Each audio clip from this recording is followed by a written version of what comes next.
Welcome to Crumble Cookies. Is your sugar craving calling? I can fix that. Come inside. People love to come in and make videos of themselves buying and trying out our cookies. It's almost like they are hypnotized. We use tons of sugar and preservatives to make our cookies irresistible. Just imagine what this does to your kids. Seed oils, high fructose corn syrup, artificial dyes. We add all of this into our cookies just for you. So fun. Look at these delicious cookies, filled with 3 times the daily amount of sugar, lots of preservatives, and loads of other bad stuff. They will have you hooked instantly. All right, ladies, bring it in. Let's make one for TikTok. What's the flavor of the day? Diabetes! All it takes is one bite. You'll be a customer for life. Every last crumb. Why is a circle 360 degrees? Because of them. The Sumerians used a base 60 mathematical system. It was so perfect, so divisible, that 6,000 years later, we still measure our time and geometry by their rules. And then, the wheel. Contrary to popular belief, they didn't just use it to move rocks. They militarized it. They created the first chariots, changing warfare forever. Schools, courts, medicine. The blueprint of our modern society was drawn in the dust of Sumer. But how did a primitive people achieve this leap so quickly?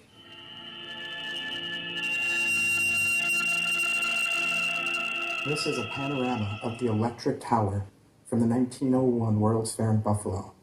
Just look at that roaring waterfall, with water being pumped right in from the Niagaras. I'll show you footage of the rest of this World's Fair in another video. But just look at this tower alone. Does this look like it was built in 2 years' time? And then they demolished it 6 months later? I don't know what temporary material you're using, but in the harsh Buffalo winters alone, there's no way you build that temporarily and it would survive any inclement weather in Buffalo. And why would anyone waste their time with so much detail just for it to be torn down in 6 months? What a waste. This video alone should dispel the narrative. How are you making a roaring waterfall like that for a temporary structure? And that's just one of the massive waterfalls at this World's Fair. And before I go, here's a few more photos of this electric tower lit up at night. Question everything, friends.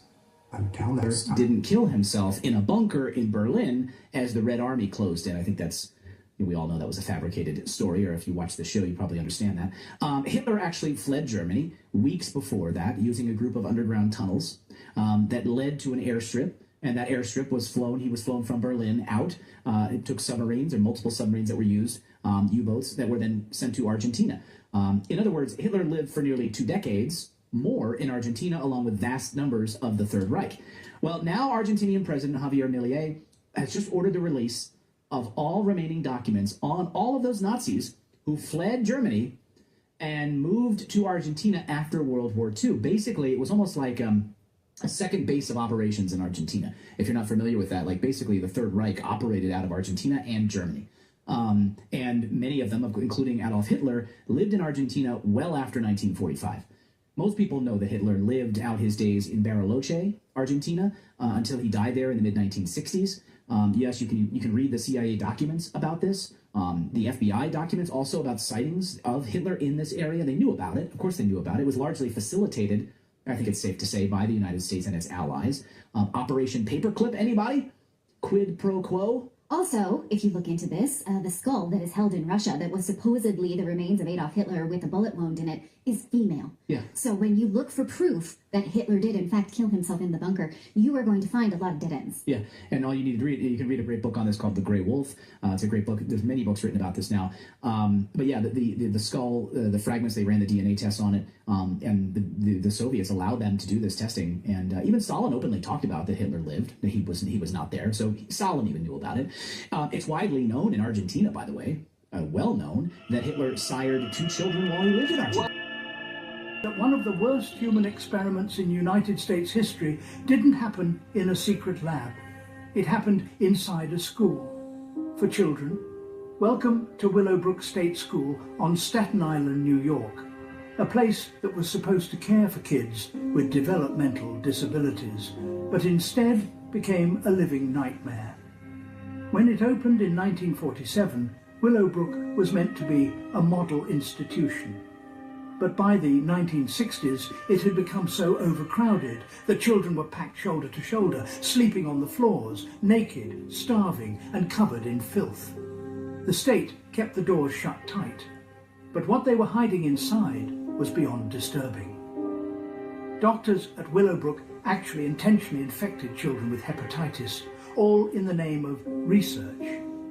They claimed it was to help find a cure, but these were innocent kids who never got to choose. Many suffered horribly, and some never recovered. In 1972, a young reporter named Geraldo Rivera went undercover with a hidden camera, and what he recorded shocked the entire The most nation. obvious fade trap I have ever seen. I'm gonna go type it. No, Maria, you're gonna get kidnapped. I have a question. What the hell is this? What the hell is this?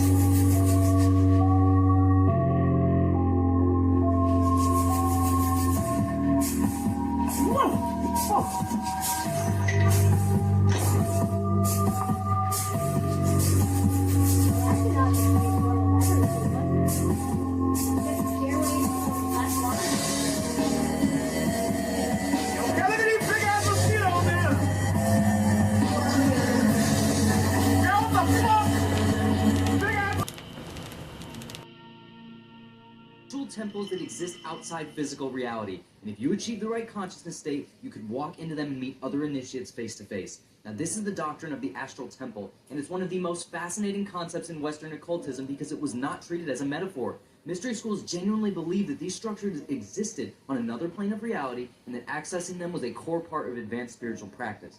So, how does this supposedly work?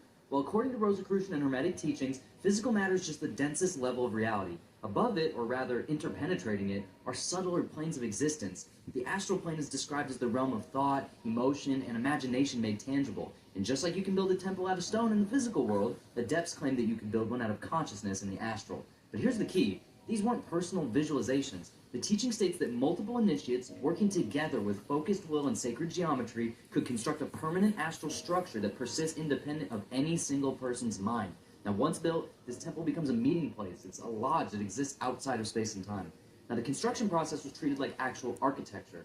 First, the master builder, usually the highest ranking adept, would design the temple using specific geometric proportions. These were not arbitrary. They used sacred ratios like the golden mean, the Fibonacci sequence, and geometric shapes believed to resonate with cosmic law. The floor plan often mirrored Solomon's temple or Egyptian sacred structures. Then came the consecration. Multiple initiates would simultaneously enter deep meditative states and project their consciousness to the same astral coordinates. They would visualize the temple in exact detail. The same columns, the same altar, the same symbols on the walls, and the collective really focused their intention, and it would allegedly solidify the structure on the astral plane. Now, once established, the temple could be accessed by any initiate who knew the specific meditation technique and the astral address, which was usually encoded in a ritual phrase or visualized sigil. Now, here's where it gets wild. Rosicrucians claim that when you entered these temples in the astral state, you could encounter other members who were also projecting there at the same time. You could communicate, share knowledge, receive teachings from masters who had physically died but maintained their presence on the astral plane. It's crazy. And the Golden Dawn, which is one of the most influential Hermetic orders, I'm sure you've heard of it, they had explicit instructions for this. They called it rising on the planes. You would perform a specific ritual, achieve a trance state, visualize yourself ascending through layers of reality, and then enter the astral temple of your lodge. Now, inside, you'd see the same officers, the same setup as your physical lodge, but this was happening in pure consciousness. So members reported encountering the secret chiefs. These were enlightened beings who guided the order from the astral plane. Some believed these were ascended masters. Others thought they were angelic intelligences. Either way, the astral temple was supposedly where direct contact happened, but there were rules, strict ones. You couldn't just stumble into these temples. They were protected by what's called astral guards, thought forms created specifically to bar entry to the uninitiated. This book is so dangerous that just owning it might destroy your life. Wait till you see what's in its contents. The Shams al-Ma'arif was written in the 1200s by mystic Ahmad al-Buni, and it's often described as the most infamous occult book in the Islamic world. Central to the text is the Science of Letters, which proposes that Arabic letters possess intrinsic cosmic and metaphysical powers linked to the planets, stars, and the human soul. Through this correspondence, practitioners can perform spiritual invocations, like enslaving a jinn to do your bidding, or craft talismans for power. And it also goes into very strange details. For example, one chapter even gives step-by-step instructions. The book also explains how to bend people's will. Inscribe a charm during the right lunar phase, and women will love you, and kings will grant your requests. And that's where I find it a bit iffy. Because the moment you mess with someone's will, there's gonna be penalties on your own soul, man. Either in this life or the afterlife. The book also mentions about magic squares, which are grids of numbers that always add up the same way. According to the book, if you construct them while aligning the moon with certain planets, you can channel the forces of Jupiter for wealth or Saturn to destroy your enemies. No idea how one would do that, but that sounds pretty dangerous. But here's the darkest part. The author himself warns that the book should never be revealed to strangers, only to the spiritual elite. He wrote that exposing its secrets to the uninitiated could bring chaos, as you might accidentally call upon an evil jinn into your life. And that's why many believe that the Shams al-Ma'arif is cursed, that simply owning a copy invites chaos into your life. I've even seen a lot of people online just afraid of reading one page of this book. But some also argue that much of this book was rewritten over the centuries after Al-Buni's death, meaning that the real Shams al-Ma'arif is very different from the current infamous version that we know today. But if even the current version is so full of wickedness, what exactly was in the original version? While reading up on this, I also chanced upon a whole ton of other grimoires and occult books. Let me know if you want me to talk about those, and if you are fascinated with the mysterious in our world. Its head leaned to one side, its arms stretched out tight. Its feathers shook in the wind as if they still remembered flying. And several experts later admitted that the body shape looked almost exactly like drawings of fallen angels in old European legends, the kind that warned people not to look too closely at things that should remain hidden. So why did something that strange appear in the middle of a public park where anyone could see it? The footage was filmed behind a quiet home in the United States, and no one believed it was real until the creature moved into the light, showing a wolf-like face, massive muscles, and glowing eyes that locked onto the camera like it recognized the person holding it. It growled low. It stepped hard. It pushed off the tree like it had climbed that spot 1,000 times, and scientists reviewing the video said the creature's shape didn't match any wolf, dog, or hybrid ever scanned, almost like something copying pieces of forest predators and fitting them together into a terrifying design the world had never seen on camera before. A diver filmed this unsettling creature on camera while exploring the ocean floor, and people could not believe how human the upper body looked as it crawled slowly through the dust with a long tail dragging behind. It paused mid-crawl. It looked up through the murky water, its head tilted as if listening to the diver's heartbeat, and scientists later said the creature's posture resembled early amphibian evolution, almost like a missing step in development that somehow survived unnoticed, filmed only because the diver pointed the light at the perfect spot.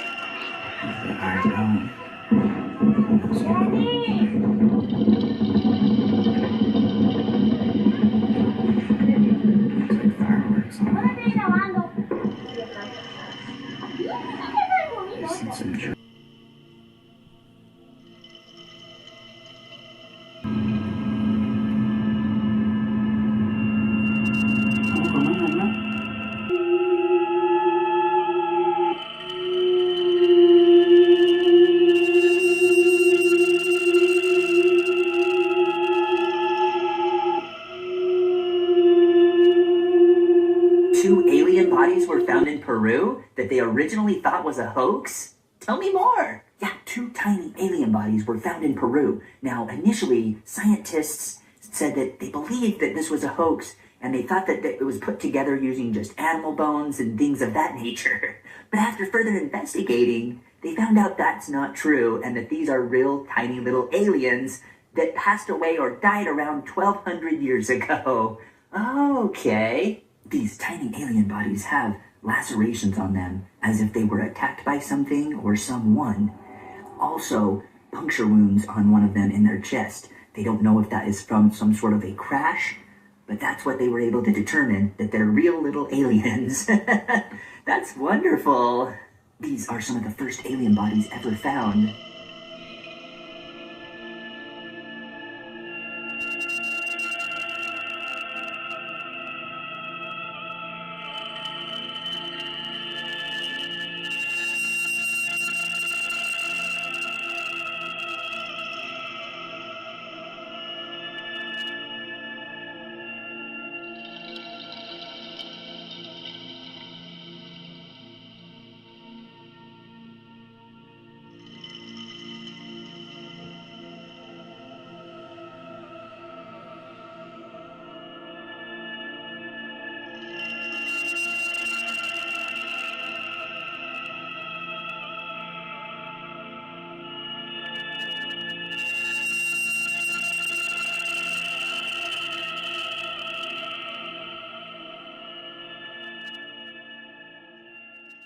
people are already connecting it to the book of Revelations. So the Pope was just gifted a white Arabian stallion, and this is what we know so far. So there is a Polish breeder that decided to give Pope Leo a white Arabian horse named Proton that is said to be majestic and highly prized, and he decided to give him this white horse because he said it matched his white cassock, and he was inspired by seeing pictures of Pope Leo doing missionary work in Peru, and he used to horseback ride. However, in the book of Revelations, in Revelation 6, it says the first of the 4 horsemen came in on a white horse, and it was based on the fact that he came for conquest and for deception, depending on the interpretation. So people are saying that this is the ominous sign of something big to come, that this is just a sign and a symbol of Revelation starting, and the fact that we're looking towards something apocalyptic, that something greater is happening. But what do you guys think? Do you feel like, no, this is just a gift? But also, why would he accept a gift from a random Polish breeder? Is this some form of, programming based on the fact that a lot of people tend to say that when it comes to the Vatican, they're just not hiding history. They also have the ability to rewrite it and to fit whatever trajectory they like regarding their own agendas. So where are you guys at with this? Because oftentimes people think that it's just the Gov that has control, but they say that the Vatican has a lot of control, and they actually have a lot to do with the way that our world maneuvers. So where are you guys at with it? Do you feel like this was just a random gift that came about around the same time that the world is quite literally crumbling?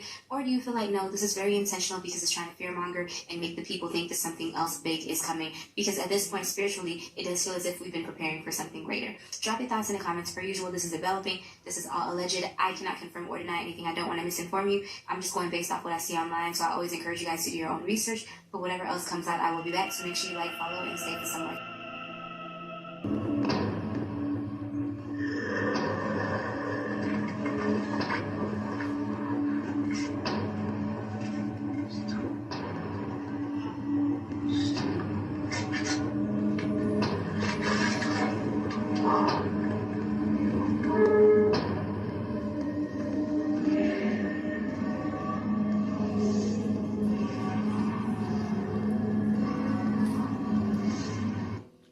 Footage, we can see a man lighting a candle. He begins to say a few words when, out of nowhere, a being, a dark creature, appears in the darkness. Now, is it a real entity? Is it just a staged video, a hoax? That's for you to decide. It's not just humans that have been genetically altered. Ask yourselves, why does a domestic cat have an eye like a reptile? You go and ask a vet, and you'll get the most awful answer that just makes absolutely no sense at all. I asked a vet, why does a cat have an eye like a snake? And he said to me, because it helps it see in the dark, which is absolute BS, because a cat doesn't hunt in the dark. It hunts first thing in the morning and first thing at night. An owl hunts at night, but an owl has an eye like us. People often say cats are cruel, because if you see a cat with a mouse, it doesn't kill it straight away. It doesn't kill it to eat it. It plays with it. And then when it's half tortured it and half killed it, it eats it. What's happening is that when a mammal is tortured, it releases a chemical, like a pheromone, it releases a chemical.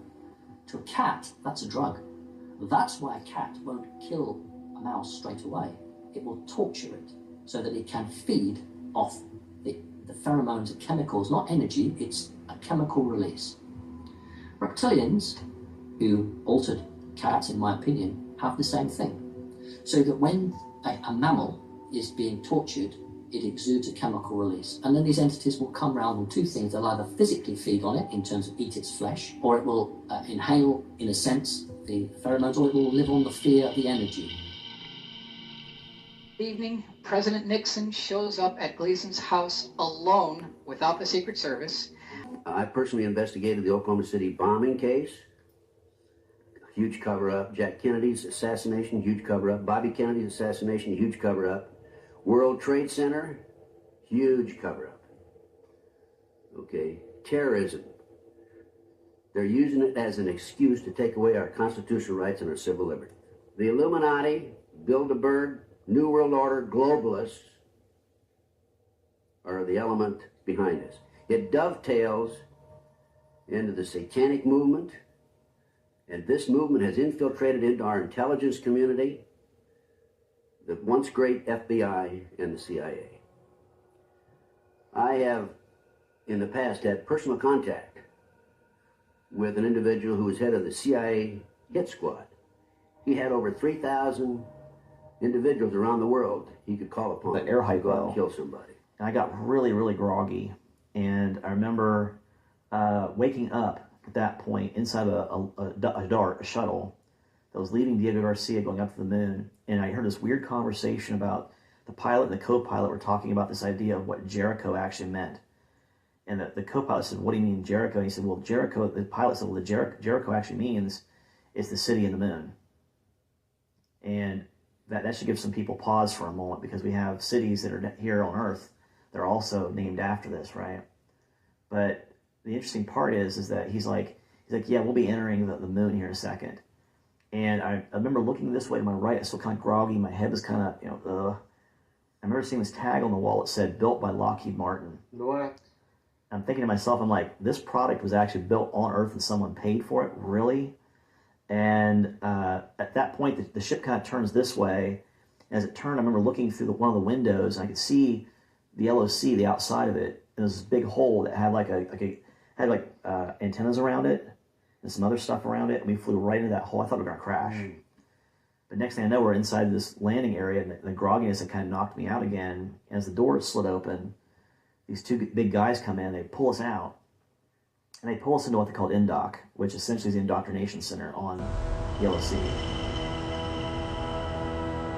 If you own a cat and you've ever wondered what it looks like when a cat sees your face, this is allegedly your answer. This is an older video that was just recently reposted to TikTok. It shows this cat lying down. There's this apparatus attached to its head. We then see the input, which is what they showed the cat, and the output, which is what the cat is apparently seeing. Now, this experiment has been taken out of context many times. This right here kind of looks like a cat. So what people say is that when your cat is looking at your human face, they, instead of seeing a human face, actually see a cat face, when that's not really the case. This experiment was actually done by the University of California, Berkeley, and what they were doing here was reading the output of 177 different cells inside of the thalamus, which is a part of your brain. So they're trying to reconstruct what the animal is seeing based off of the signals given. Meaning this is definitely not 100% accurate. The sheer fact that they were able to get an image out, though, that looked somewhat similar to the input is very impressive in and of itself.